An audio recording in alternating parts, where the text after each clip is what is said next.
Earth, the beautiful planet we live on, is inhabited by 7 billion humans. This large population of humans live on land, which accounts for 30% of the planet's surface area. The other 70% is accounted for by the ocean.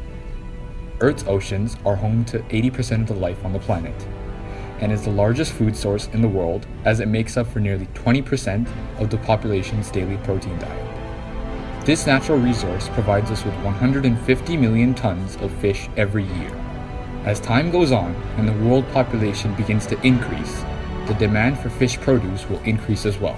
Unfortunately, this has a negative effect on the environment as it causes fish populations to diminish and aquatic ecosystems to collapse. This environmental issue is known as overfishing.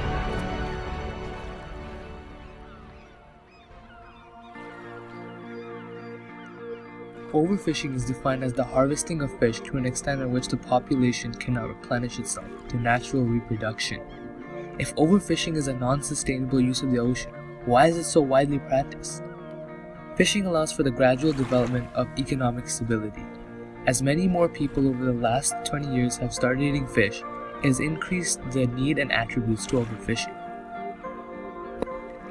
With more and more companies being set up for overfishing, there will be more sources of income, which results in more taxes for the local government.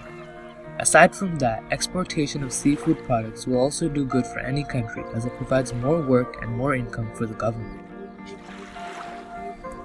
In addition to building the economy, overfishing helps feed the masses by meeting the demand for the larger population. By introducing new species of marine life to the people, the public has more food choices. For example, shark fin soup is a new cuisine introduced into Chinese culture.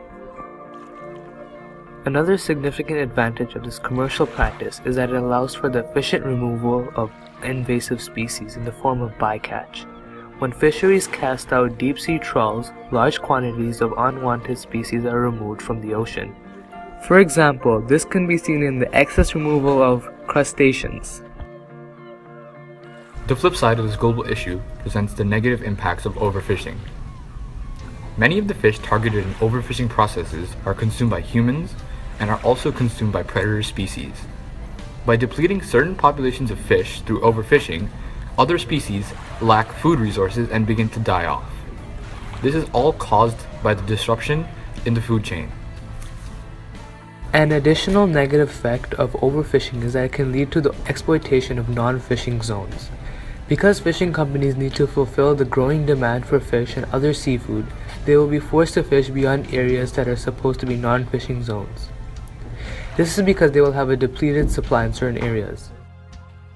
Lack of food security is another example of the negative effects presented by overfishing.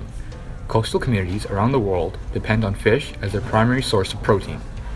Overfishing threatens their long-term food security, particularly in developing countries.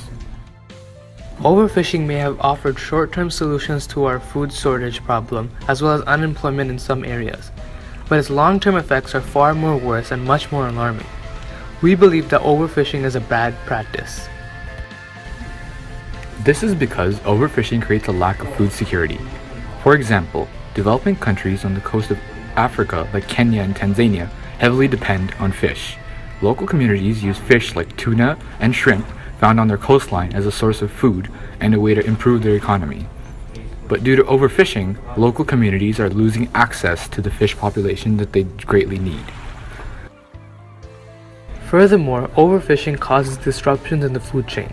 For example, recent studies suggest that overfishing of large shark species has had a ripple effect on the shark's food chain, increasing the number of species such as rays that are usually prey for large sharks. This results in the declining stocks of smaller fish and shellfish favored by these species. Lastly, overfishing causes the exploitation of non-fishing zones. This greatly affects the ecosystem as well as the balance of wildlife in the environment. For example, marine protected areas called no-take zones are invaded due to overfishing. The depletion of fish species in a designated fishing area can lead to fishing boats being allowed into areas where coral reefs are situated, which will greatly damage ecosystems.